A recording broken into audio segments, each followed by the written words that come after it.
నవరసంబులుకు నాట్య మయూరియై మూల శబ్దంబుల మోక్షహంస. నవరసంబులుకు నాట్య మయూరియై మూల శబ్దంబుల మోక్షహంస. పరమ పవిత్రమౌ పరమాత్మ గీతయే నేడు నాట్యం వాడుచుండెగనుమా. పరమ పవిత్రమో పరమాత్మ గీతయే నేడు నాట్యం వాడుచుండెగనుమ. మునిరతనార్యులు మోదిల్లు శిష్యుండు, మునిరతనార్యులు మోదిల్లు శిష్యుండు సహజాచలుని కంఠ శబ్దరీతి. అజ్ఞానతిమిరంబులంతంబుజేయ అనాది బోధను వినుము ఆర్యులార. అజ్ఞానతిమిరంబులంతంబుజేయ అనాది బోధను వినుము ఆర్యులార. వినుము ఆర్యులార. తెలిపే జ్ఞానేశ్వరుల్ గీతం దివ్య రీతి. తెలిపే జ్ఞానేశ్వరుల్ గీతం దివ్య రీతి. ఆణిముత్యమీ గ్రంథము అచలులార. ఆణిముత్యమీ గ్రంథము అచలులార.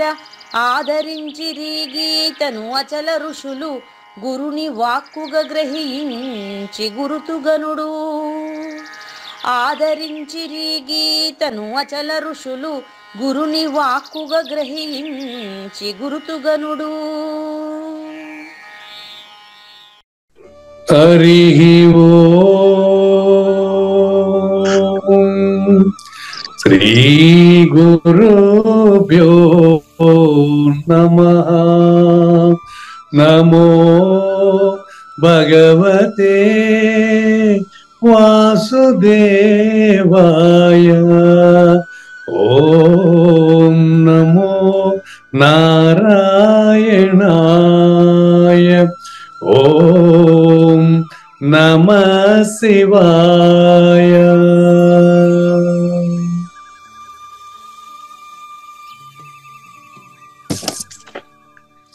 ఈ గీతా జ్ఞానంగిన కార్యక్రమం మొదలై నిన్నటికి 1026 రోజులైందండి. ఈ రోజు 1027వ రోజు. ఈ గీతా జ్ఞానగిన కార్యక్రమం సంకల్పించి నిర్వహిస్తున్న శ్రీ విద్యాసాగర్ గురువు గారికి, శ్రీ వెంకటేశ్వర గురువు గారికి శ్రోతలందరి తరపున ధన్యవాదాలు, వందనాలు. ఈనాటి కార్యక్రమంలో పాల్గొన్న ఆత్మస్వరూపులైన శ్రోతలందరికీ కైవల్యాసనం తరపున, అలాగే శ్రీ శివరామ దీక్షితుల వారి అచల యూట్యూబ్ ఛానల్ తరపున హృదయపూర్వక స్వాగతం, వందనాలు. గురుదేవులు సహజాచల రాజయోగి శ్రీ పూజారి వెంకటేశ్వర గురువు గారిని కార్యక్రమం ఆరంభించమని కోరుతున్నానండి. సర్వము గురువుమయము, సర్వము గురువుమయము. భవరోగ వైద్యుడతడని తెలియము, సకల విద్యల నిలయము. దక్షిణామూర్తి అతడని తెలియము. మూగవాని మాటను, ఈ మూగవాని మాటను శ్రోతలు కోటలు దాటింతురు. కృపా సిద్ధితోనే నేనెంత ఆనందముందినాను. నిజయోగి శ్రీకృష్ణుడు, నిజ భక్తుడైనట్టి అర్జునుండు. వీరి సంవాదామృతం జనుల రమణ పాలిట అమృతం. వేదవ్యాసుడు దీనిని జనుల ఎద వికసించునట్లుగాను మహాభారతమందున వెలిగించే కోటి సూర్యుల వెలుగుతో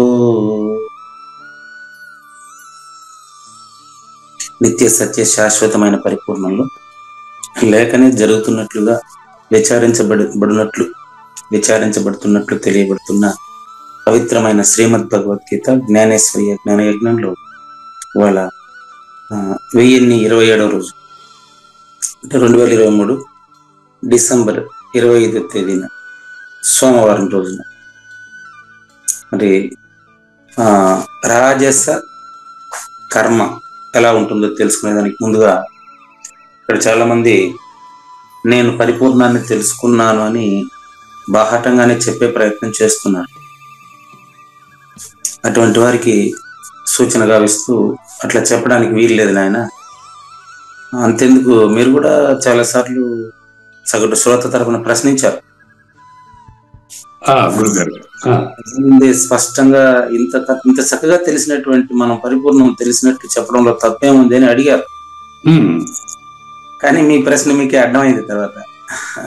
అదే గురుగారు, అర్థమవుతుంది, కన్ఫ్యూజన్ అవుతుంది. అదే గురుగారు.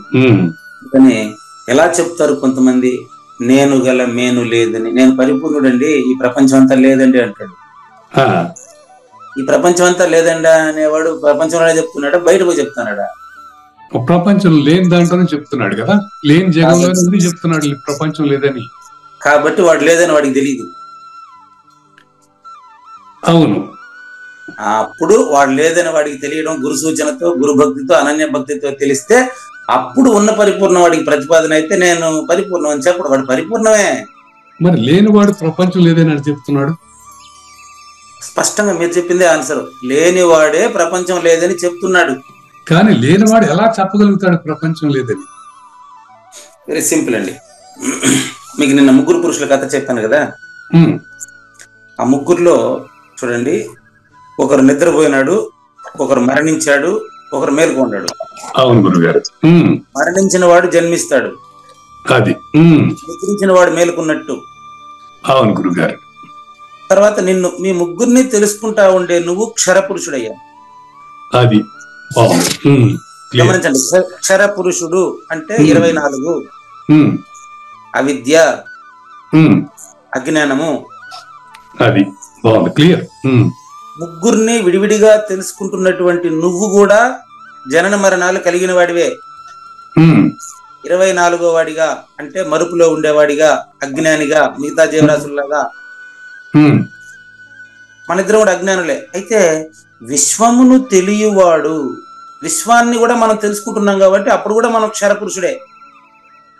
అవును, లేని విశ్వంలో లేకనే లేదని తెలిసి నేను నిజం అని చెప్పేవాడు అబద్ధమే కానీ ఆడు పరిపూర్ణుడు. ఎట్లా చెప్తా, అదే చెప్పకూడదు అనేది మళ్ళీ మీ ప్రశ్న మీకే అర్థమైపోతుంది. ఇంతసేపు మీరు ఇటు తిరుక్కున్నారు, మళ్ళీ అటు తిరుక్కుంటేట అది చెప్తున్నాడు ఆడు పరిపూర్ణుడు అని తెలిసిన మీరు కూడా పరిపూర్ణుడే. వాని మీద ఏంటి చేస్తారు? పూర్తిగానండి విన్నప్పుడు మీరు శ్రద్ధగా వినే అంశంలో ఉండే ప్రయత్నం చేయండి. మీరే ఆన్సర్ చెప్పేస్తారు, ఇప్పుడు మళ్ళీ దీని మీదనే ప్రశ్న వేస్తారు. బాగా గమనించండి, నీ లేమిని తెలిపేవాడు అక్షర పురుషుడు స్థానంలో నుంచి చెప్తాడండి. ఇప్పుడు నువ్వు కావూరి నాగేశ్వర ప్రసాద్ గా అజ్ఞానం అండి, పూజారి వెంకటేశన్ గా అజ్ఞానం అండి, మీ ఇద్దరు ఒకరికొకరు గురువుగా శిష్యుడుగా నటిస్తున్నారు అంతేను, మీరిద్దరు లేరయ్యా ఈ ప్రపంచంలో అని చెప్పేటువంటి ఆయన అక్షర పురుషుడు. 25 జ్ఞానము.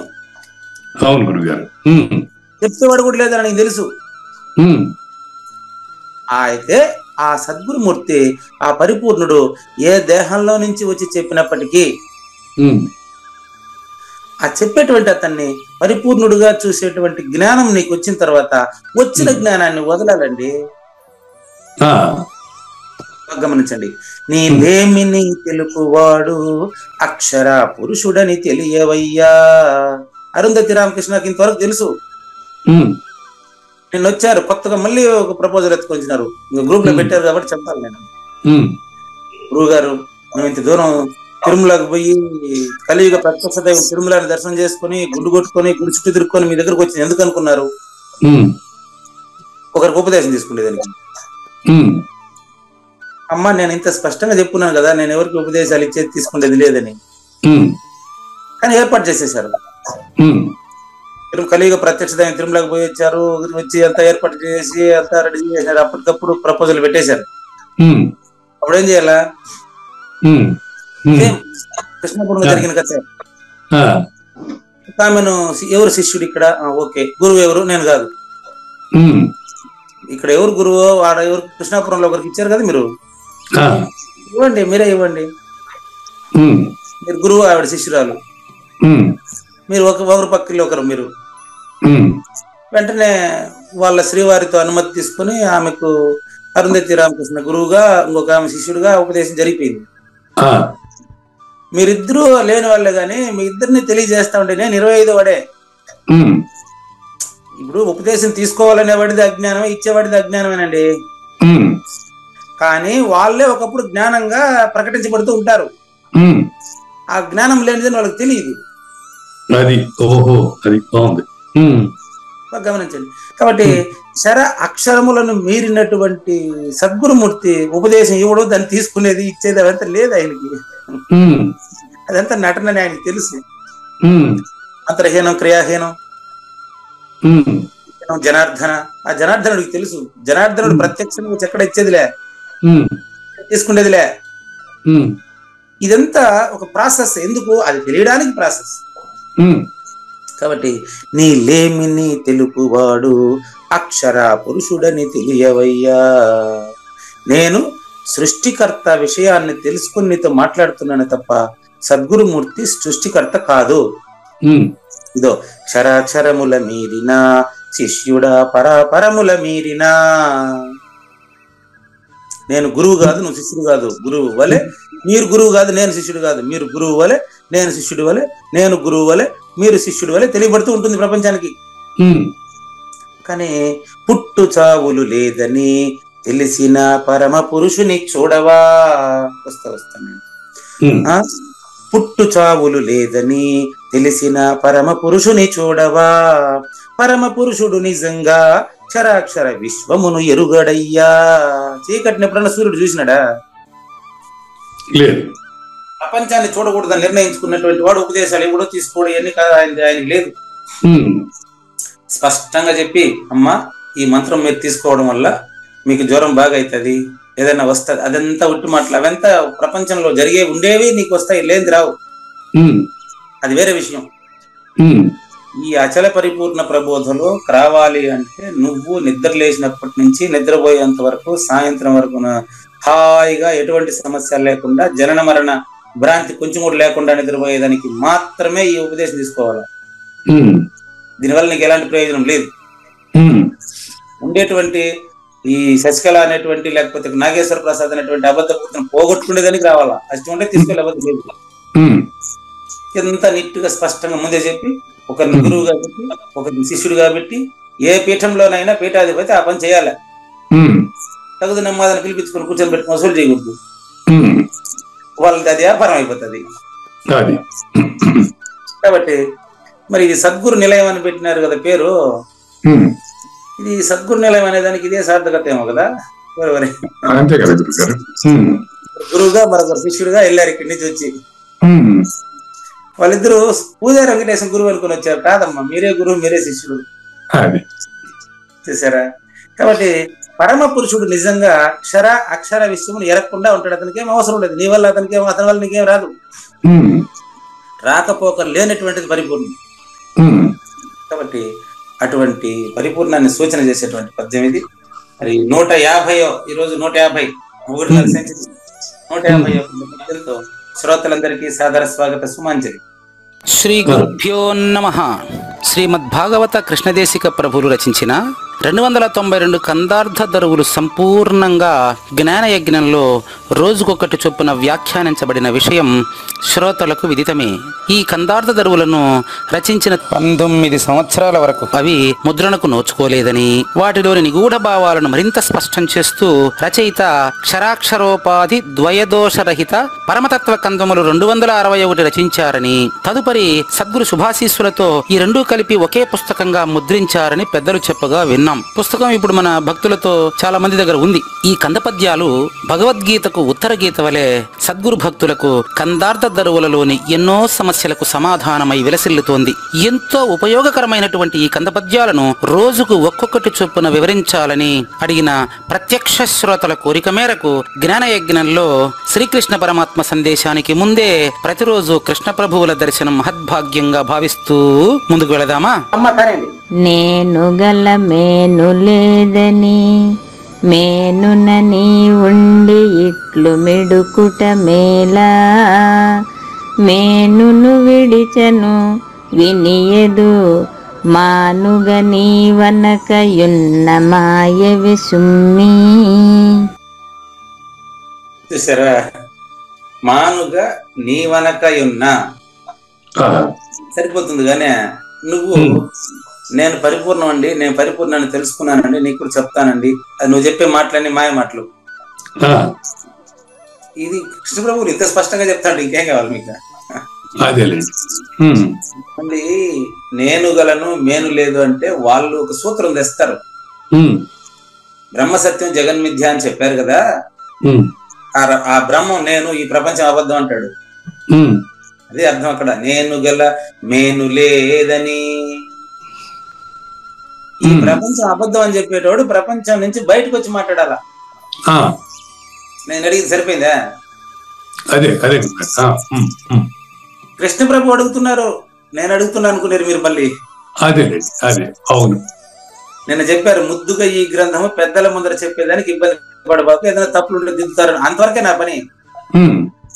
నేను పరిపూర్ణం అయిపోయినానండి, మీకు ప్రపంచానికి అంతా చెప్తానంటే అబద్ధాలు అవంతా.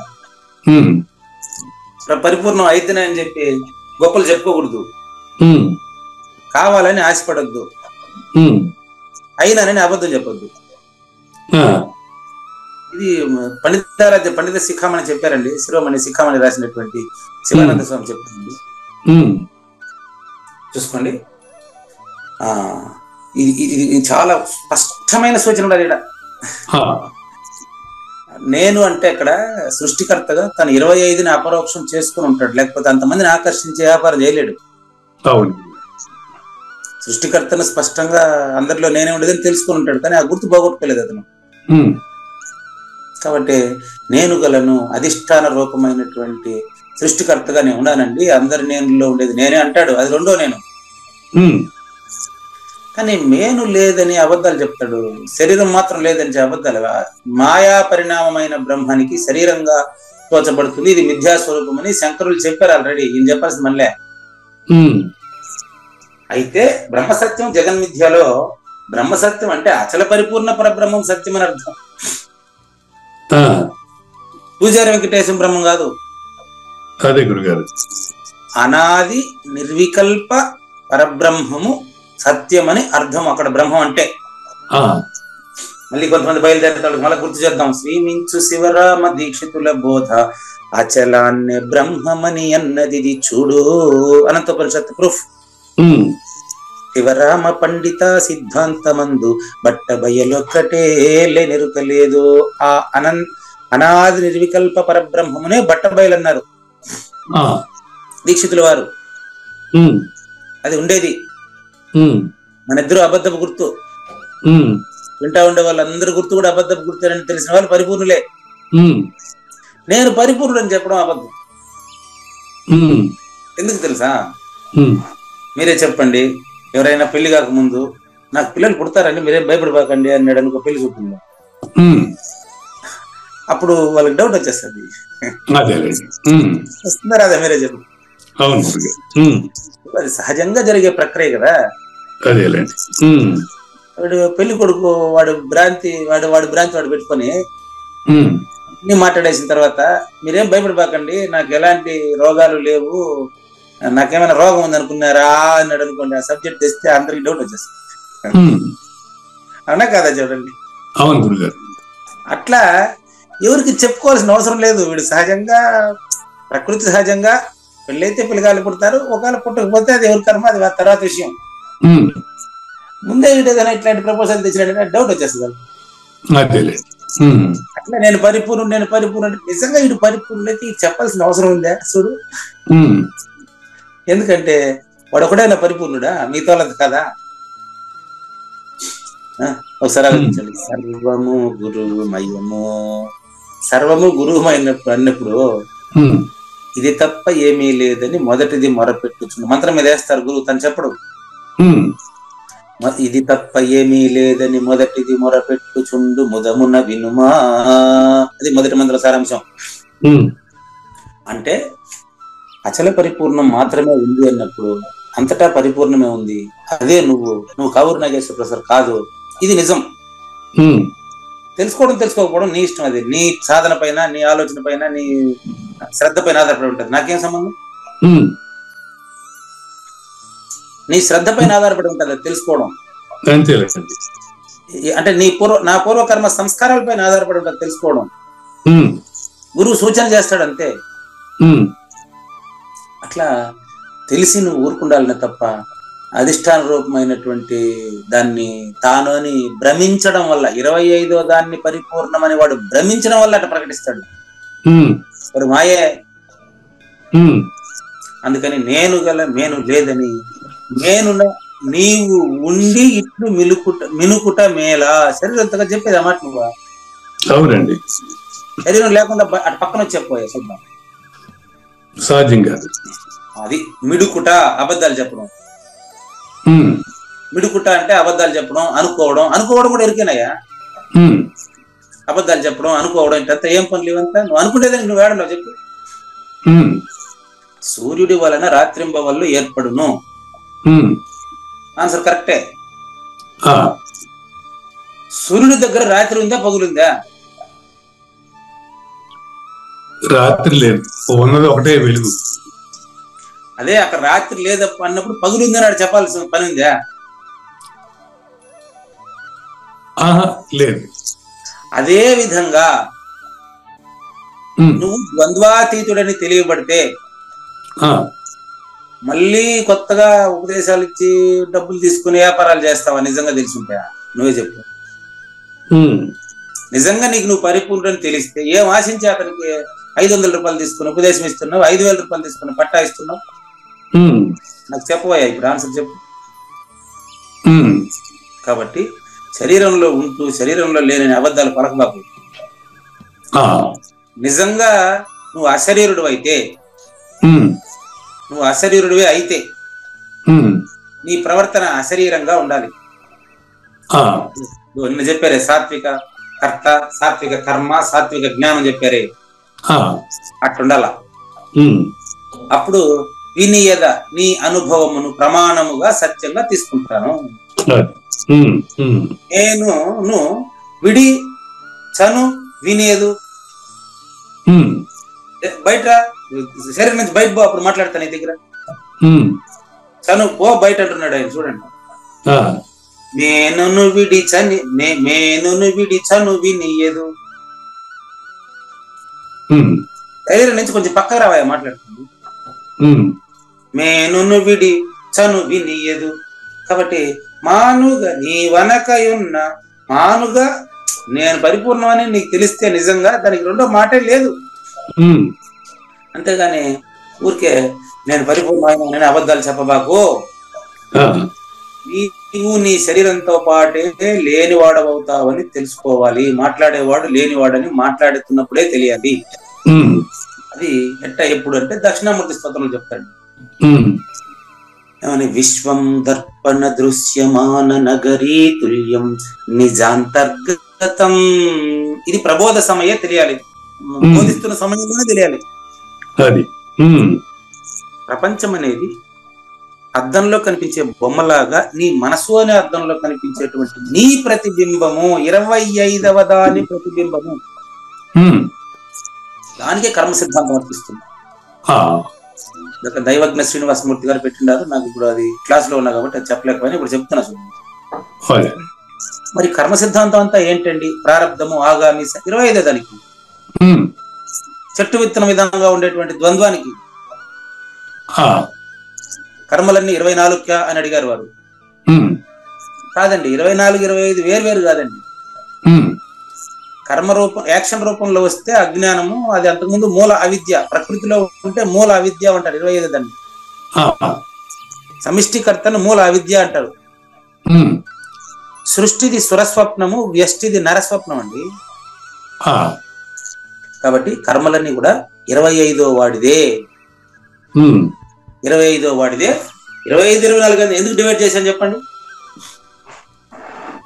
ఒక దేహభావం, ఆత్మభావం.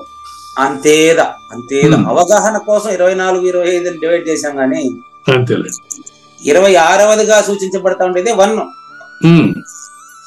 మరి 25గా తెలియబడేది 1/2, 25ది 1గా భ్రమించింది, దాని 24 బై. అదే గన 1/3 అంటే 1/2 అంటే సమిష్టి, 1/3 అంటే వ్యష్టి అని చెప్పారు. అవునండి. కర్మ సిద్ధాంతం ఈ రెండు మధ్య జరుగుతుంది. శూన్యానికి సర్వానికి మధ్యనే కర్మ సిద్ధాంతం. దీనికి అతీతంగా ఉండేటువంటి పరిపూర్ణుడు, పరిపూర్ణము ఏమి అనదు. 5వ అధ్యాయం 14-15 శ్లోకాలు రెండు దీనికి ప్రూఫ్. శ్రీమద్ భగవద్గీత 5వ అధ్యాయం 14-15 శ్లోకాలు దీనికి ప్రూఫ్. వాళ్ళ అద్వైత సిద్ధాంతం, అద్వైత సిద్ధాంతం నాకు అవసరం లేదు. ప్రూఫ్ చూసుకోండి, గురువాక్యం ప్రూఫ్ చూసుకోండి. నాదత్తే 15, 5వ అధ్యాయం 15. నాదత్తే కస్యచిత్ పాపం నచైవ సుకృతిం విభుః అజ్ఞానేన ఆవృతం జ్ఞానం తేన ముహ్యంతి జంతవః. నేను చెప్పిన దాని ఇందులో ప్రతిపాదించి చూపిస్తాను. కస్యచిత్ పాపం నా ఆదత్తే విభుః, అది అర్థం. ఏ ఒక్కడి పాపాన్ని పుణ్యాన్ని తీసుకునేవాడు గురువు కాదు కాదు కాదు. కస్యచిత్ పాపం నచైవ కస్యచిత్ సుకృతం విభుః నా ఆదత్తే. మొదట్లో అక్కడ ఉండేట్టుగానే చెప్పాను నేను. విభుః అంటే గురువు అండి, సద్గురు. విభుః అనే పదానికి సద్గురు అని అర్థం. నెక్స్ట్ ప్రభువు అనేది ముందు శ్లోకంలో పెట్టాడు. ప్రభు అన్న విభు అన్న ఈ ఉత్తబట్ట బయలే ప్రభుస్వామి అని అమల ప్రకాశ ప్రకరణము బృహద్వాసిష్టం చెప్పాను మీకు. బృహద్వాసిష్టం ఇందులో ప్రదర్శించి చూపించారు ఆల్రెడీ. అమల ప్రకాశ ప్రకరణంలో ఈ రెండు శ్లోకాల్లో ప్రభు విభు అంటే అచల పరిపూర్ణం అని శివరామ దీక్షితులు వారు ప్రతిపాదించారు. కాబట్టి భగవద్గీత భక్తుడే శివరామ దీక్షితులు. కాబట్టి ఏ ఒకటి పాప పుణ్యాలని సద్గురుమూర్తి తీసుకోడు. ఇదే నిన్న సహజాచల రాజయోగి ధర్మవరం బృందానికి చెప్పింది. ధర్మవరం పూజా బృందం సద్గురు నిలయానికి వచ్చారు నిన్న. మీ పాప పుణ్యాలను తీసుకునేదానికి నేను కాదమ్మా, పదండి ఆసియాలో పెద్ద కోనేరు ఉంది, అందులో మునగండి, ఏదైనా ఉంటే అక్కడ వదులుకోండి. అదో పెద్ద కోరు నిండా నీళ్లు అలరారుతోంది. పక్కన కలియుగ ప్రత్యక్షత వేణుగోపాల స్వామి గుడి, టీటీడీకి అనుబంధం గుడి ఉంది, అక్కడికి పోతండి పిలిచారు. అక్కడికి వెళ్ళి నన్ను గుడికి వెళ్ళాము. అక్కడ పోతే వాళ్ళ పేర్లు, వాళ్ళ అర్చనలు, అబ్బా తెలుగు మాస్టర్ మన సార్ వచ్చేసారు, డిగ్రీ కాలేజ్ ప్రొఫెసర్ అనేసి ఆడుండే పూజారులంతా హంగామా చేసి వీళ్ళ పేర్లు, గోత్రాలు, నాత్రాలు, సూత్రాలు ఏందేందో ఇంకా ఎంత ఉంటాయి చేసుకోండి. నేనేం కాదని లేదు, వాళ్ళతో పాటు నేను గుడికి వెళ్ళాను. మరి దీనిపైన విమర్శించిన నాకు అభ్యంతరం ఏమున్నది. అది వాళ్ళ ఆచరణలు వాళ్ళు చేసుకొని కులాచారాలు విడువరాదు, కులధర్మం మరువరాదు. దీక్షితులు వారు మొదటి పేజీలోనే చెప్పారు. మరి ఎందుకయ్యా ఇవన్నీ అంటే ఇదో అజ్ఞానేన ఆవృతం జ్ఞానం. చూడండి, అజ్ఞానము 24 కప్పబడింది. అజ్ఞానము చేత కప్పబడింది. ఏంది జ్ఞానం? జ్ఞానము అజ్ఞానము చేత కప్పబడటం వల్ల నా గోత్రం, నా సూత్రం నాకు బాగవ్వాలా, నా శరీరం బాగవ్వాలా అనేది గుడికి గోపురానికి వెళ్తే వద్దాం లేదు వాళ్ళని. అవసరంగా అవన్నీ చేసుకోండి. అచల పరిపూర్ణ ప్రబోధ దానికంటే విలక్షణమైంది, దాన్ని మించింది, దాన్ని మీరిందని తెలియండి. జ్ఞానము అజ్ఞానేన ఆవృతం. అది అన్వయం. ఇప్పుడు మన పాపం పుణ్యం తొలగించుకోవటం అనేది మన చేసిన పాపం పుణ్యం ఎలా పోతుంది, అది భగవంతుడే తీసివేస్తాడు అనేది ఒక మన దాంతో మనం దేవుడి దగ్గర ప్రార్థిస్తాం, పూజిస్తాం, ఆయనే దిక్కు, ఆయనే జన్మ లేకుండా చేస్తాడు అనేది ఒక నమ్మకం. మరి ఇదైనా కూడా అచలం కూడా అంతే కదా గురుగారు. నేను లేకుండా చేయటం అంటే నాలో ఉన్న పాప పుణ్యాలు తొలగిపోతాయి నేను లేకుండా ఉంటే అన్నట్టు అది ఒక రకంగా తొలగించడమేగా. మరి ఇది కాదండి, మీరు మాట్లాడినిస్తే కదా ఇంతసేపు నేను చెప్పింది దానికి వ్యతిరేకమైన భావన మీరు వ్యక్తం చేశారు. ఇప్పుడు ఈ శ్లోకంలో చెప్పింది ఇంతవరకు ఈ శ్లోకంలో చెప్పింది అర్థం కాలేదు కదా. ఏ ఒక్కరి పాప పుణ్యాన్ని సద్గురువు తీసుకోడు. అదే అంటున్నా నేను. తీసుకోనప్పుడు ఈ దైవాన్ని పూజించటము లేకపోతే అచలాన్ని మనం లేకుండా పోవటం అనేది అసలు ప్రాసెస్ అనేది ఎందుకు వస్తుంది? మన పాప పుణ్యాలు ఈ భయంతోనే కదా నేను లేకుండా పోవటం, నాకు జన్మ లేకుండా పోవటం అనే ప్రశ్న ఉదయిస్తుంది. మీరు వినడం లేదు, మాట్లాడుతూనే ఉన్నారు. శ్రద్ధగా విని ఆచరణకు పూనుకోవాలంతే. మీరు రెండింటిని కలిపేస్తున్నారు. ఇది అది కాదు, అది ఇది కాదు. 24 ఇంద్రియాలతో కూడిన శరీరం అజ్ఞానం. 25వ అయినటువంటి ప్రాపంచిక జ్ఞానము 24 ఇంద్రియాల అజ్ఞానంతో మిగతా జీవరాశుల వలె ప్రవర్తిస్తున్నటువంటి వాడు అజ్ఞాని. అజ్ఞాని సద్గురుమూర్తిని ఆశ్రయించి జ్ఞానిగా తెలిసిన తర్వాత జన్మరాహిత్యం అనేది ఒక్క శరీరం నుంచి విముక్తి కాదు. 84 లక్షల జీవరాశులుగా నేను ఇంకా జన్మించకూడదు అనేది మాత్రమే జన్మ విముక్తి కదా. పాపపుణ్యాలు అంటే ప్రారంభంలో నాగేశ్వర ప్రసాద్కి ఉంటాయి పాపపుణ్యాలు. గురుగారు, మేక నిర్భయానికి పాపపుణ్యాలు ఉంటాయా? మేక నిర్భయానందకి పాపపుణ్యాలు ఉంటాయా? ఉండవు. మీరే అదే కదా ఇంత చెప్తాండేది. ఆయన తీసుకోడయ్యా మీ పాపపుణ్యాలు అని చెప్తాడు. మీరు దానికి దీన్ని కలిపి మాట్లాడితే నేనేం చేయాలి? ఇది కన్ఫ్యూజన్ గా ఉంది గురుగారు, క్లియర్ గా లేదు నాకు. అది క్లియర్ గా ఉంది, మనం కన్ఫ్యూజ్ అవుతున్నాం. అది క్లియర్ గానే ఉంది, మనం కన్ఫ్యూజ్ అవుతున్నాం. ప్రత్యక్షం బ్రహ్మాసి ఓం సూర్యాష్టకం ఉంది కదా, ఇలా పాప పుణ్యాలంతా సూర్యుడు ఎప్పుడు తీసుకున్నాడా? మరి ఈ ప్రొసెస్ అంతా మరి ఏంటి? ఇప్పుడు అచలం వల్ల నా కష్టం పోదు, నా పాపం పోదు, పుణ్యం పోదు అని అనుకున్నప్పుడు, ఇప్పుడు దేవుడు కష్టం తీయడు అనుకున్నప్పుడు దేన్ని ఎవరు నమ్మగలుగుతారు? అదే మీరు సేమ్ మీ దాంట్లోనే మీరు ఉండారు తప్ప, అయ్యా ఎవరి పాప పుణ్యాలని గురువు గారు తీసుకోరు అనేది మొదట్లేనండి. అవును. నా ఆదత్తే కస్యచిత్ పాపం, ఎవరి పాపాన్ని కూడా తీసుకోడు. అవును. నచైవ సుకృతం నా ఆదత్తే విభు, ఎవరి పుణ్యానికి ప్రతిఫలాలని గురువు ఇవ్వడు. చిత్రగుప్తుడు అంటే అర్థం ఏంటంటే నీకు పాప పుణ్యాలు ఇచ్చేవాడు నీలో ఉండి నీకే ఇస్తున్నాడు అంటే ఆ యొక్క భ్రాంతి సంస్కారం అంతా నీదే. ఓకే. ఒక మూట బియ్యంలో అన్ని కిందకి పైకి పోస్తే, ఒక మూట బియ్యం కింద పోస్తారండి. కింద పోసిన తర్వాత ఏ బియ్యపు గింజ ఎక్కడ ఎన్నో నెంబర్ బియ్యపు గింజ గుర్తుపడతారా? లేదు. ఒక బియ్యపు గింజ లాంటి వాడు పూజారి వెంకటేశం. 84 లక్షల జీవరాశులు బియ్యపు మూట లాంటిది. గురుగారు, ఇంతమంది పాప పుణ్యాలను రాసుకుంటా కూర్చోన్నాడంటే ఇది సినిమానా? ఇదేమన్నా? లేదు. ఎవడి పాప పుణ్యం వాడిదే. అవును. ఎవరి ప్రపంచం వాడిదే. అన్ని ప్రపంచాలు లేవు, ప్రపంచం ఒకటే అయినప్పటికీ ఎవరి ప్రపంచం వాడికి, ఎవరి గుణం వాడిది. చిత్తంలో సత్తు అనేది సృష్టికి సంబంధించినటువంటి శక్తి అండి. అవును. సృష్టికి సంబంధించిన సత్తు ఇక్కడ చిత్తుగా ఎరగబడేటువంటిది సంస్కారం. ఈ చిత్తులో వీడికి సంబంధించినటువంటి ఆలోచనలు గుప్తంగా ఉంటాయి, అందుకని వాడి స్వభావం మారదు. నిన్న ఓ పక్క ఇక్కడ వచ్చి ఉపదేశం తీసుకొని గుడి ఓపెన్ చేసేదానికి కొంచెం టైం ఉంది అంటే గురు పూజ చేసేద్దాం, అది చేసేద్దాం, ఇక్కడ అయిపోయింది. మళ్ళీ విశాలమైన కోనేరు అక్కడ అయిపోయింది. అక్కడ గుడికి పోయేటప్పటికి వాళ్ళకు నన్ను చూస్తానే టోకన్ తీసుకోకుండా పర్లేదు, మీరంతా ఎంతమంది ఉన్నారు, మీ గోత్రాలు సూత్రాలు చెప్పండి అనేటప్పటికి పరిగెత్తిపోయి వాళ్ళ గోత్రాలు పేర్లు సూత్రాలు అవన్నీ గబ్బని వాళ్ళు గుర్తుపెట్టుకొని, అంటే వీళ్ళ ఆలోచనలు కంప్లీట్ గా వాళ్ళ పిల్ల అక్కడికంతా వెళ్ళిపోయింది. అవన్నీ అక్కడ నేను వద్దని లేదే. అది చెప్తే మళ్ళీ ఏమంటారు, పెద్ద తగాదా వస్తుంది అక్కడ. సార్ గురువు గారిని దూరం పిలిచిపోయినారు, మమ్మల్ని అర్చన చేయించుకొని లేదంట. మళ్ళీ ఎదురుగానే కదా నేను మా ఆవిడ కూడా పోయి నిలబడ్డాం కదా, మా ఇద్దరు లోపలికి పిలిచాను. అయ్యా మీ గోత్రం మీ సూత్రం చెప్పండి అన్న. ఎందుకంటే మన గురించి వాళ్ళకి ఆల్రెడీ ఇన్స్ట్రక్షన్స్ ఉన్నాయి. లేదండి స్వామి పేరుగా చేయండి అనేటప్పటికీ అదేదో వాళ్ళ మంత్రాలు చెప్పుకున్నారు అనుకోండి. నేను సపరేట్ గోత్రం సూత్రం లేదు నాకు. అది కాబట్టి అది ఎప్పుడైతే వాళ్ళని ఇప్పుడు మీరు గుడికి పోయేటప్పుడు మీ పేరు చెప్పబాకండి, మీరు అర్థం చేయించబాకండి అని చెప్తే అది అజ్ఞానం అవుతుంది. చెయ్యండి అని చెప్తే జ్ఞానం అవుతుంది.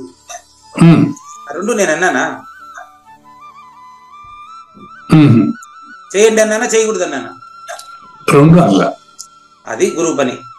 ఉమ్, మరి ఏం తీసుకోవడం చెప్పి ఇంత స్పష్టంగా చెప్తా ఉంటే మీరు భగవంతుడు అంటారు, అచలం అంటారు. మీరు భగవంతుడు అంటే ఏమనుకుంటా ఉన్నారు, అచలం అంటే ఏమనుకుంటారు నాకంటే తెలుస్తుంది.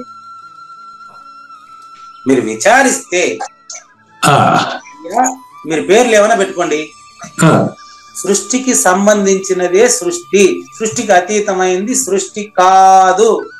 ఉమ్, కళకు సంబంధించినటువంటి ఆలోచనలే కళ. ఆ, గాఢ నిద్రలో కళ లేదు. ఉమ్, భూమికి సంబంధించిందే రాత్రింపగుళ్ళు, ఉమ్, సూర్యుడి దగ్గర అవి లేవు. ఉమ్, చేపకు సంబంధించిందే జనన మరణాలు, ఉమ్, నీటికి దానికి సంబంధం లేదు. ఆ, జనన మరణాలు నీటికి సంబంధించి చేపకు సంబంధించింది. జన్మ మరణాలు చేపకు సంబంధించినవి, ఇంటికి సంబంధించినవి కాదు. చేప మరణం మనిషి చేతిలో ఉంటది, అంతే గురుగారు, మనిషి చూపు చేప చేతిలో. అంతే అంతే అంతే. ఉమ్, చేపకు మరి ఎట్లాగైతే ములుగుచ్చేదానికి సందు లేకుండా నిండి ఉన్న నీటిలో చేపలు తిరుగుతున్నాయో, ఉమ్, ములుగుచ్చేదానికి సందు లేకుండా ఉన్న పరిపూర్ణంలోనే మనుషులు తిరుగుతున్నట్లు మనుషులు భ్రమిస్తున్నారు. ఉమ్, మరి క్లియర్ గా ఒక వరుసగా విచారిస్తే నాయన నిజ దైవం అంటే నువ్వు ఉమ్, కావూరి నాగేశ్వర ప్రసాద్ మీరు కాదయ్యా. 24 ఇంద్రియాలతో ఉండే అజ్ఞానం. ఉమ్, మీరు సృష్టికర్త కూడా మీరు కాదయ్యా, అది 25వ అయినటువంటి శూన్యము. ఉమ్, ఇక్కడ పోయింది మొత్తం ప్రారబ్ధం, సంచితం, ఆగామి అంతా ఇక్కడ పోవాలా. ఉమ్, దీన్ని జ్ఞానాగ్ని దగ్ధ కర్మ అని అంటారు. ఆ, అజ్ఞానం చేత నువ్వు నాగేశ్వర ప్రసాద్ అనుకున్నావు నాయన. ఉమ్, సృష్టికి సంబంధించిన జ్ఞానం వస్తే నువ్వు సృష్టికర్త అనుకున్నావయ్యా. ఇంతవరకే ప్రారబ్ధం, ఆగామి, సంచితం, రోగాలు బాగా చేస్తాడు, పాపాలు, పుణ్యాలు ఎంత దీని లోపలే. ఇప్పుడు ఎలాగంటే సృష్టికర్తకు సంబంధించిన జ్ఞానం కనుక నేను సృష్టికర్త అనుకున్నాను. ఓకే, ఆ, దాని కిందనే కదా ఉంటాయి మీరు చెప్పే కథలు, పాపాలు, పుణ్యాలన్నీ. ఆ, అసలు పాపం అంటే ఏం తెలుసా, ఉమ్, పుణ్యం అంటే ఏం తెలుసా చూడండి. ఆ, ఉమ్, ఇది ద్వంద్వాలండి. ద్వంద్వాలు అంటే పరపీడనం పాపాయ, పరోపకారం పుణ్యాయ. ఉమ్, నువ్వు ఉపకారం చేయడం అంటే అర్థం ఏం తెలుసా, ఉమ్, ఎవ్వరికి అపకారం చేయకుండా ఉండడాన్ని ఉపకారం అన్నారు. అసలు ఆ రెండుగా ఎట్లా కనిపిస్తుంది మీకు, నాకు అర్థం కాదు. ఉమ్, ధర్మం అంటే ఏంటి, అధర్మం చేయకుండా ఉండడమే ధర్మం. ఉమ్, ధర్మం అనేది కొత్తగా లేదు. ఆ, నేను పెట్టాను కదా చతుర్వేద పురుషార్థాల్లో ధర్మం గురించి రాశాను చూడండి. ఆ, గురుగారు, ఉమ్, చూడండి, ఎవరిని ఇబ్బంది పెట్టుకుంటా ఉంటే అది పుణ్యం, ఉమ్, ఎవరిని ఇబ్బంది పెడితే పాపం. ఇబ్బంది పెడితే పుణ్యం, ఇబ్బంది పెట్టకపోతే పాపం, అంతేనండి. ఉమ్, మీరు తిప్పి చెప్పినారేమే, ఉమ్, ఇప్పుడు ఏం చెప్పినారు మీరు, తిప్పి చెప్పారు, మళ్ళీ ఒకసారి వినండి. అదే ఇబ్బంది పెడితే పాపం, ఇబ్బంది పెట్టకపోతే పుణ్యం. ఈ రెండు ఒకటే. అదే గురుగారు, ఈ రెండు మీ నోట్లో నుంచి వచ్చాయి కాబట్టి ఆ, ఈ రెండు ఒకదానికి బొమ్మ బొరుసు లాంటిది ఆ, అంతే తప్ప ఈ రెండుకి అతీతమైన గురువు నీ పాపాలని పుణ్యాలని తీసుకోడు. దీనికి అతీతమైన విషయాన్ని చెప్తా, నువ్వు కూడా అదే అని తెలుసుకోవాలంటే. ఉమ్, కనుక అజ్ఞానం చేత ఆవరించబడి ఉండడం వలన కర్మ సిద్ధాంతం వర్తింపజేస్తారు. ఉమ్, కర్మ సిద్ధాంతాన్ని మీరు దీన్ని జ్ఞానాగ్ని దగ్ధ కర్మ అని పరిపూర్ణత. ఉమ్, కనుక మరి 150వ పద్యంలో నేను సత్యము, ప్రపంచం అబద్ధం అని అబద్ధాలు చెప్పబోకండి. ఉమ్, నిజంగా మీరు సత్యం అయితే ఉమ్, ప్రపంచం అబద్ధం అన్నారు కాబట్టి అబద్ధమైన శరీరం నుంచి బయటకు వచ్చి మాట్లాడండి అని ఎవరైనా ప్రశ్నించండి అని కృష్ణ ప్రభువు 150వ పద్యం సారాంశం. అదేనండి. ఉమ్, ధన్యవాదాలు తెలియజేస్తూ మనం రాజస కర్మ అంటే ఏంటో తెలుసుకోబోతున్నాం. ఉమ్, మనకు 20 నిమిషాల టైం ఉంది. రైట్, ఉమ్, చూడండి. నిన్న మనం ఆ, గురుగారు, సాత్విక కర్మ ఉమ్, నిన్న తెలుసుకుని సాత్విక కర్మ ఆ, గురుగారు, ఉమ్, ఎట్లుంటుందంటే జ్ఞానేశ్వర దగ్గర గుర్తుకోండి. నియతం సంగరహితం అరాగద్వేషత కృతం అఫల ప్రేప్సున కర్మ యత్ తత్ సాత్వికం ఉచ్యతే. ఇది నైన్. ఆ, అంటే కర్తృత్వ అభిమానం లేకుండా, ఫలాపేక్ష లేకుండా చేసేటువంటి పురుషుడికి ప్రారబ్ధం, సంచితం, ఆగామి ఉంటాయా? ఉండవు. అతను గురువు, ఉమ్, మీరు అదే స్వరూపమే మీది. ఉమ్, అప్పుడప్పుడు సామాన్య శ్రోతల కోసం మీరు దిగి వచ్చి అందరి తరఫున ప్రశ్నిస్తూ ఉంటారు. అదేం కాదు గురుగారు, అజ్ఞానంతో చాడటమే కానీ అంత లేదు నాకు. చెప్పండి గురుగారు. అంతేనండి. అజ్ఞానంతో ప్రశ్న, జ్ఞానంతో సమాధానం. గురుగారు. ఒకరు అజ్ఞానంతో ప్రశ్నిస్తారు, ఒకరు జ్ఞానంతో సమాధానం చెప్తారు, ఇద్దరు ఒకటే. కానీ మరి ఈ రెండుకి అతీతమైనటువంటి వాడికి పాపపుణ్యాలు ఉండవు. ఈ రెండుకి కలిసి ఉండేటువంటి వాడు ఎట్టుంటాడు ఇప్పుడు తెలుస్తుంది. అజ్ఞానంతో ప్రశ్న, జ్ఞానంతో సమాధానం రెండు కలిసి ఉండేవాడు కలగలిపి కన్ఫ్యూజ్ చేసుకుంటా ఉండేవాడు. ఈడు 24వ శ్లోకంలో ఉండేవాడు.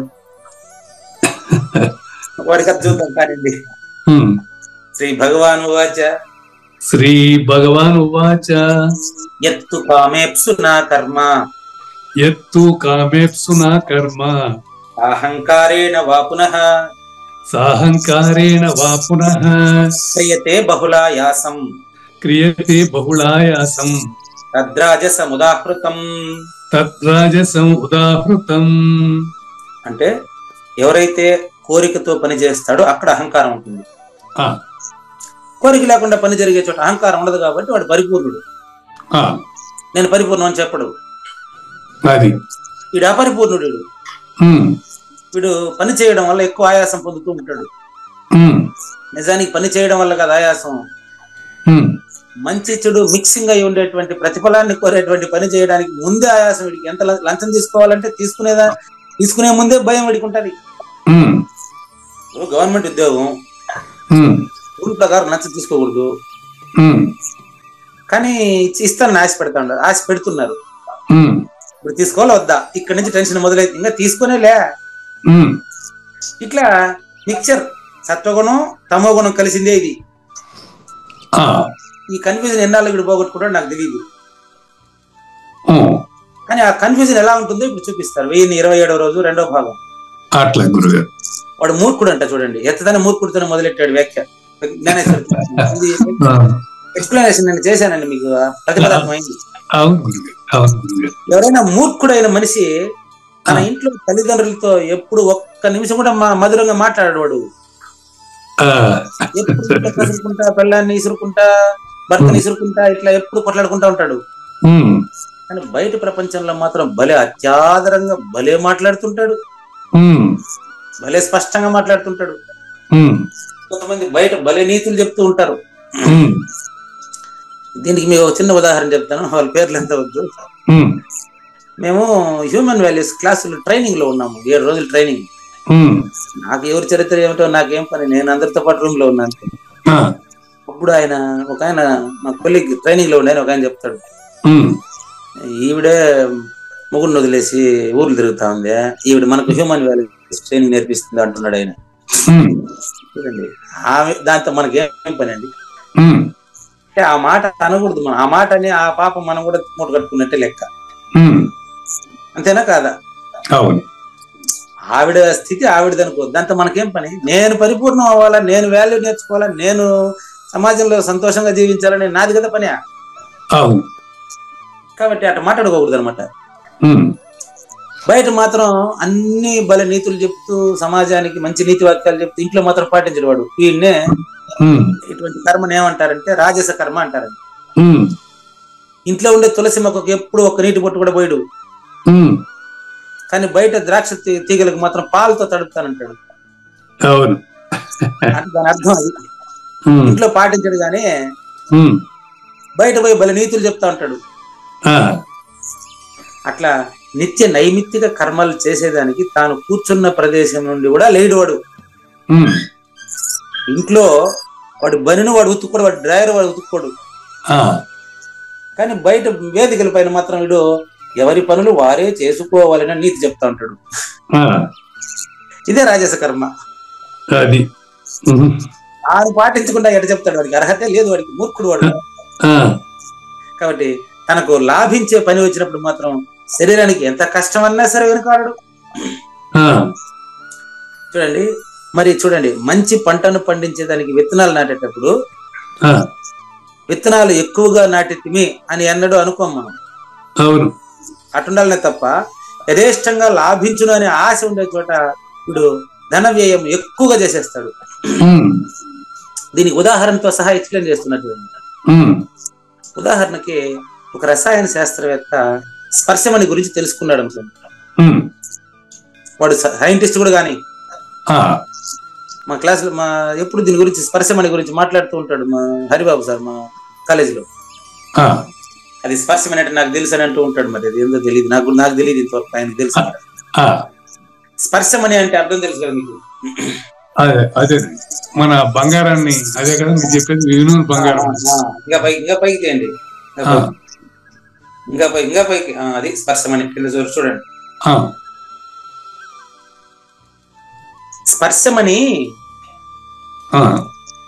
ఇనుముని స్పర్శమణికి తాకిస్తే ఇనుమంతా బంగారు అవుతుంది అని తెలుసుకున్నాడండి వాడు. రాజస కర్మ ఎలా ఉంటుందో తెలియడానికి ఇప్పుడు ఈ కథ. ఒక రసాయన శాస్త్రవేత్త తన ప్రయోగంలో ఇనుముని తాకితే, ఎంత ఇనుముని తాకినా టచ్ చేస్తే మొత్తం బంగారు అయిపోతుంది అని తెలుసుకున్నాడు. అసలు నాకు అది అవసరం ఉందా లేదా, అది వద్దా వాడికి, అదిలే. రాజస కర్మ ఎట్టుంటది. కరెక్ట్ అండి, కరెక్ట్, బాగుంది, చక్కగా చూసిన. ఏం చేస్తున్నాడు తెలుసా?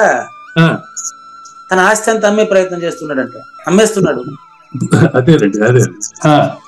ఏం చేయబోతావా అంటే, నాకు అక్కడ 4 ఫ్లాట్లు ఉన్నాయి, అక్కడ 4 ఫ్లాట్లు ఉన్నాయి, నా ఫ్లాట్లు బిల్డింగ్లు అన్ని అమ్మితే 25 కోట్లు వస్తాయి. 25 కోట్లకి ఎంత ఇనుము వస్తుంది అని లెక్కేసుకుంటాడు. ఇప్పుడు 25 కోట్లకి ఇనుము ఎంత కేజీ? ఇప్పుడు ఎంక్వైరీ చేస్తాడు. 25 కోట్ల రూపాయలకి ఇనుము కొంటే ఇప్పుడు కేజీ, ఇది వాడి ఆలోచన. ఇది నాకు అవసరం లేదు, అది వద్దా? ఇప్పుడు ఇనుము ప్రపంచంలో ఉన్న ఇనుమంతా బంగారం చేస్తే బంగారానికి వాల్యూ ఏముంటుంది?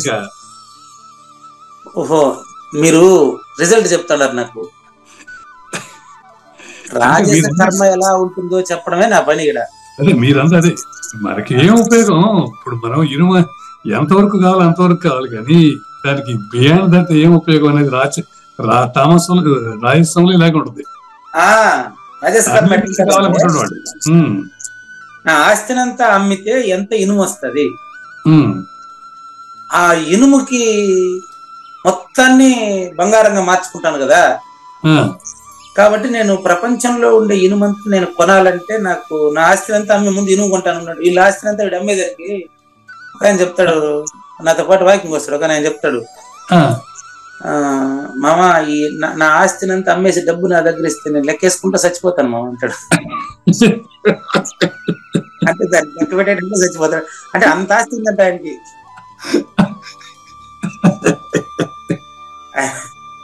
అట్లా అంటాడు ఆయన.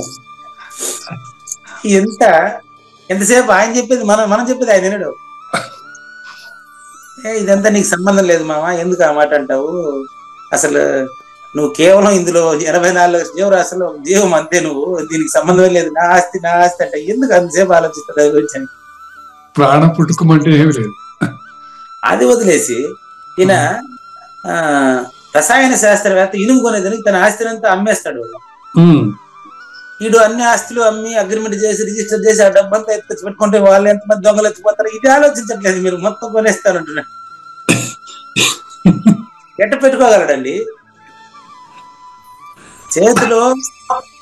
నీ చేతిలో ఆ రోజు ఖర్చు అయినట్టు జోబులో పెట్టుకుంటేనే నీ దగ్గర డబ్బు ఉంటది. నీ జోబి కొంచెం గుడ్డిగా కనపడినా, చేతిలో పర్సు కనపడినా, దాంట్లో డబ్బు ఉందని ఎవరికైనా తెలిసినా నీ వెనకాల దొంగలు పడతారా? తెలియదా? కాబట్టి రసాయన శాస్త్రవేత్త పరుసవేది ఇనుమును తాకితే బంగారం అయిపోతుంది అని తెలుసుకుని తన ఇంట్లో ఉండే ఆస్తి అంతా అమ్మేసేంత మూర్ఖుడు వీడు, ఈ రాజసకర్త గురించి చెప్పాలనుకున్నది నేను. ఎంతుంటే ఏం ఉపయోగం? కాబట్టి లాభించనున్న ఫలం మీద మాత్రం వాడికి దృష్టి అంతే. ఎంత కష్టమైనా కామ్య కర్మ అది కావాలని కోరే కర్మ, రాజస కర్మ, కామ్య కర్మ, ప్రతిఫలం ఆశించి చేసే కర్మ అది. దానికి మంచి ఉదాహరణతో సెట్ చేశాడు గురుగారు.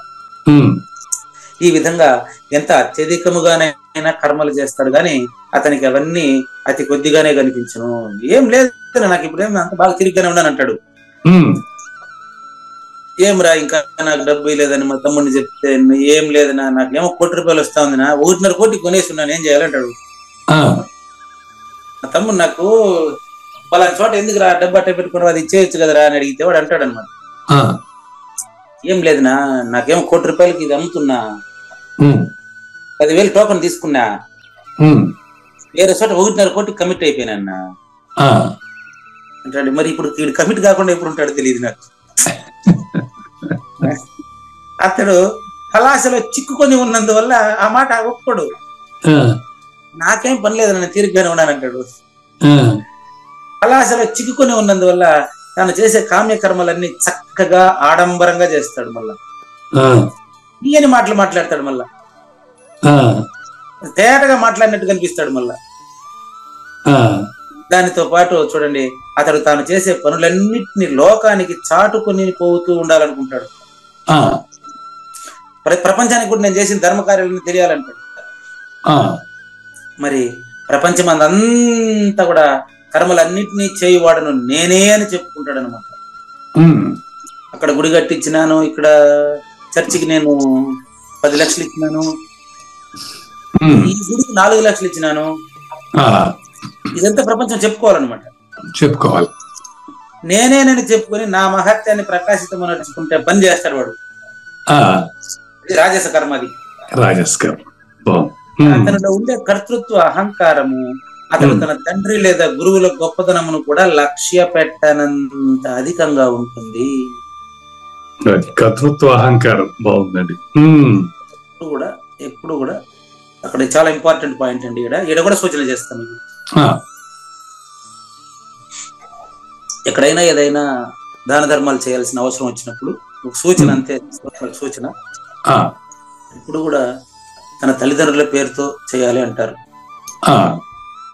ఏదైనా మీరు చేయాలనుకున్నారు, ఏదైనా ఇప్పుడు ప్రాపర్టీ అంతా తిరుమలకి ఇవ్వాలనుకున్నాడు పూజారి, రాస్తాడు దానిపైన, నాకు జన్మనిచ్చిన కన్న తల్లిని గురువుగా భావించి,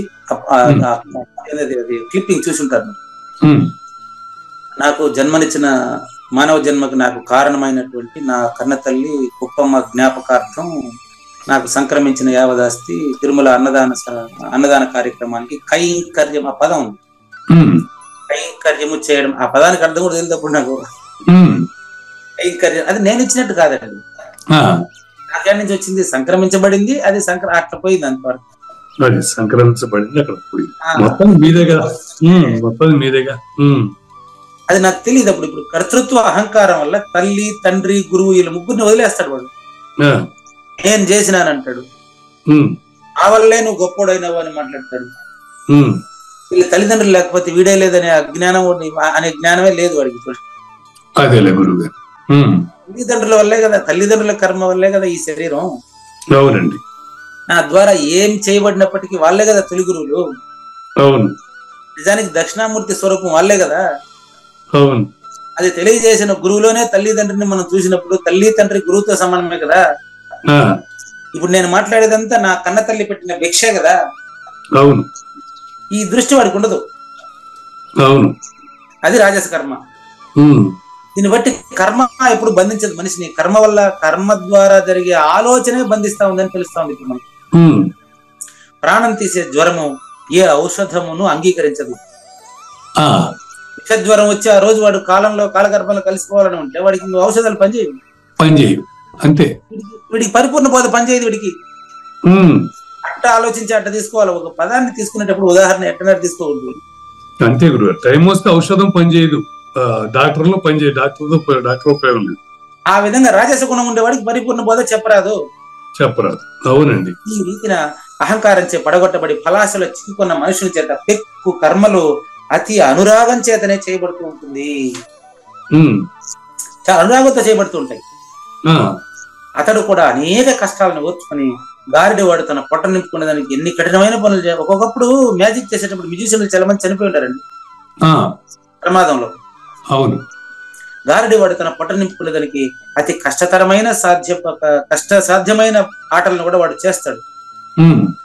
అట్లా వీడు కూడా తన గొప్పతనాన్ని చాటుకోవడానికి చేసేటువంటి పనుల్ని, అహంకారంతో చేసే పనులన్నీ రాజస కర్మలు అవుతాయండి. అవును. ఒక ధాన్యపు కణమునకైనా కూడా ఎలుక సర్వత్రమును తవ్వుతుంది. అది దాని ఎలుక అనేది బొరియ తవ్వడం అనేది దాని లక్షణం. అది అవునండి అది. బొరి తవ్వకుండా కూడా జీవించవచ్చు అది. కానీ ఒకే ఒక బియ్యపు గింజను, ఒక వడ్ల గింజను దాచిపెట్టుకునే దానికి ఎంత పెద్ద బొరి తవ్వుతాడు అది. అది మనిషి కూడా అంత జంతువుతో సమానమే. రాజస కర్మ పాటించేటువంటి మనిషి జంతువుతో సమానమే. అంతేనండి. ఇప్పుడు అహంకారంతో చేసే కర్మ రాజస్వం అనేది క్లియర్ కట్. ఓకే. అట్లా నాచు కొరకై కప్ప సముద్రమునంతా మలినం చేస్తాడు.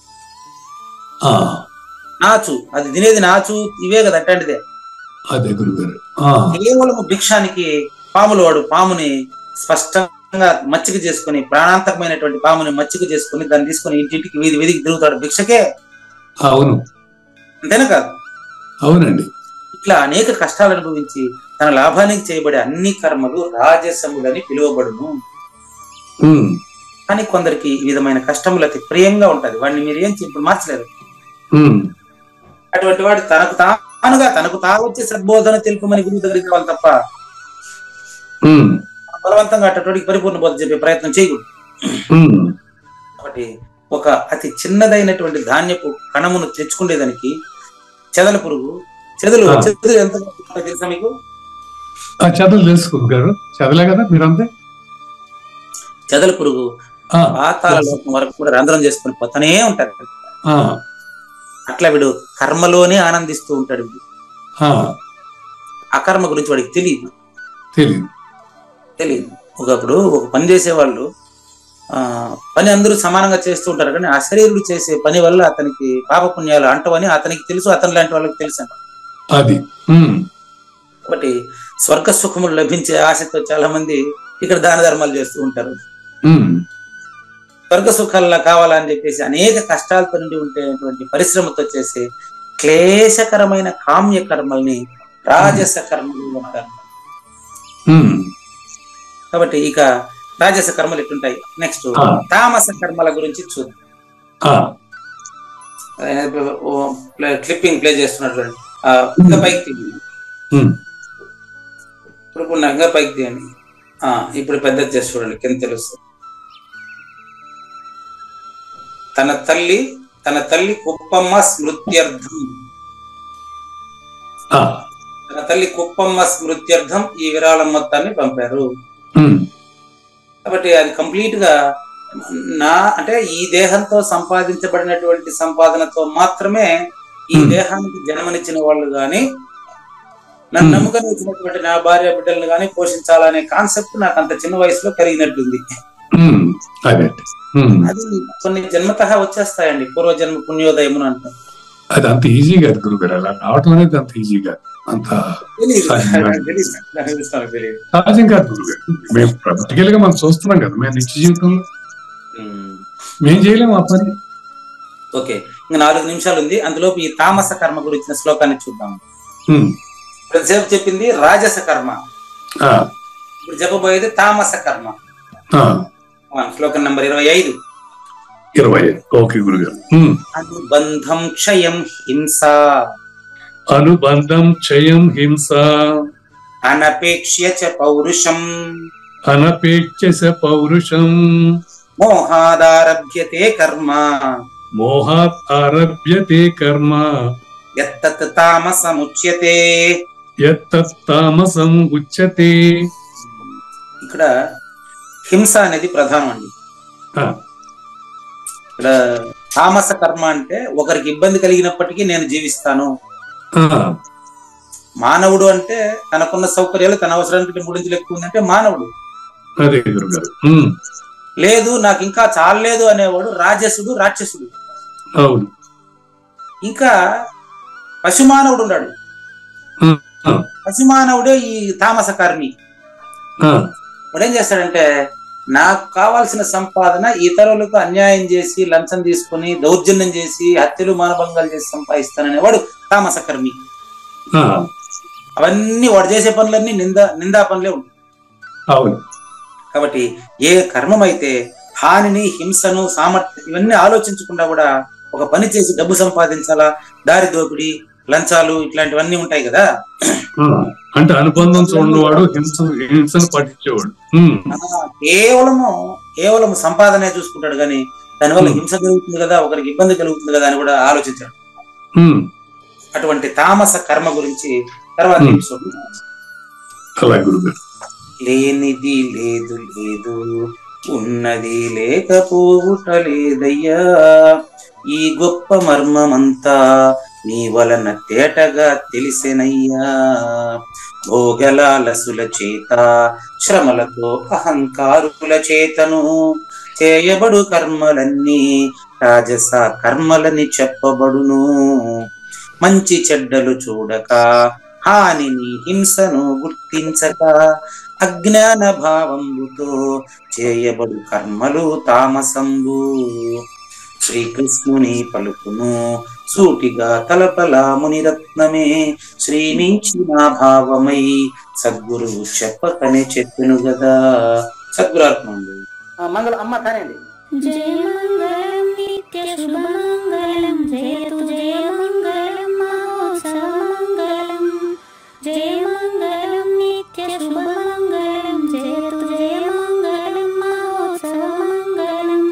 శ్రీమించున చలంబు సూచించినటువంటి దక్షిణామూర్తికి దండమిడుతూ, శ్రీమించున చలంబు సూచించినటువంటి దక్షిణామూర్తికి దండమిడుతూ, శ్రీ మహావిష్ణువు సూర్య భగవానుడు యాజ్ఞవల్కి జనక రాజ ఋషికి.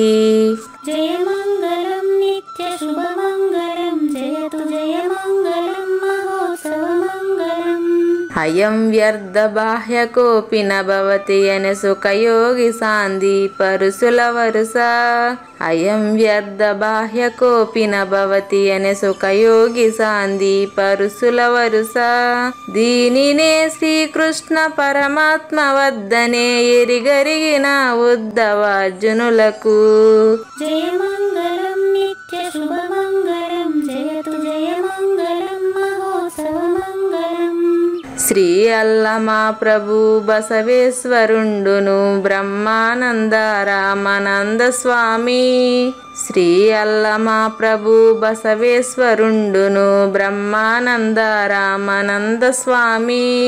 నవరసాలు లిఖించు నాట్యమయూరిగా గీతను మలచిన జ్ఞానేశ్వరులకు. జయ మంగళం నిత్య శుభమంగళం, జయతు జయ మంగళం మహోత్సవ మంగళం. కబీరు దాసుడు సహజానంద గురుడు రామావధూతయు రాజితముగా. కబీరు దాసుడు సహజానంద గురుడు రామావధూతయు రాజితముగా. అంబికా శివయోగి శ్రీవేమన నిరంజన వెంకయ్య తిరువెంగళార్యులకును. జయ మంగళం నిత్య శుభమంగళం, జయతు జయ మంగళం మహోత్సవ మంగళం. శ్రీ బృహద్వాశిష్ట సిద్ధాంతమును చేసి జనన మరణ భ్రాంతి జడుపు బాపి. శ్రీ బృహద్వాశిష్ట సిద్ధాంతమును చేసి జనన మరణ భ్రాంతి జడుపు బాపి. అచల సాంప్రదాయమవనిలో నెలకొలిపి అందించినట్టి శివరాములకును. జయ మంగళం నిత్య శుభమంగళం, జయతు జయ మంగళం మహోత్సవ మంగళం. మెప్పైన బోధల తిప్పలు బాపిన అప్పయ్య మంత్రియు అచల గురులు. మెప్పైన బోధల తిప్పలు బాపిన అప్పయ్య మంత్రియు అచల గురులు. పరశురామ సీతారామ స్వామి ప్రభులు నరసింహ యోగి గురువర్యులకును. జయ మంగళం నిత్య శుభమంగళం, జయతు జయ మంగళం మహోత్సవ మంగళం. కంద కందార్థముల నందించి బృందముకు రంది పాపిన కృష్ణ ప్రభువునకును. కంద కందార్థముల నందించి బృందముకు రంది బాపిన కృష్ణ ప్రభువునకును. పలుకులా కందనిది పరబయలు ఇది అని పలికిన ఫీల్కాన లక్ష్మణునకు. జయ మంగళం నిత్య శుభమంగళం, జయతు జయ మంగళం మహోత్సవ మంగళం. ఫీల్కాన లక్ష్మణుల ప్రియ శిష్యవర్యుండు అవధూతయని పేరావనియందు. ఫీల్కాన లక్ష్మణుల ప్రియ శిష్యవర్యుండు అవధూతయని పేరావనియందు. పాఠాలు శంఖబాపిన వెంకటేశ్వర వదూతకు జయమంగళం నిత్య శుభమంగళం జయతు జయమంగళం మహోత్సవమంగళం.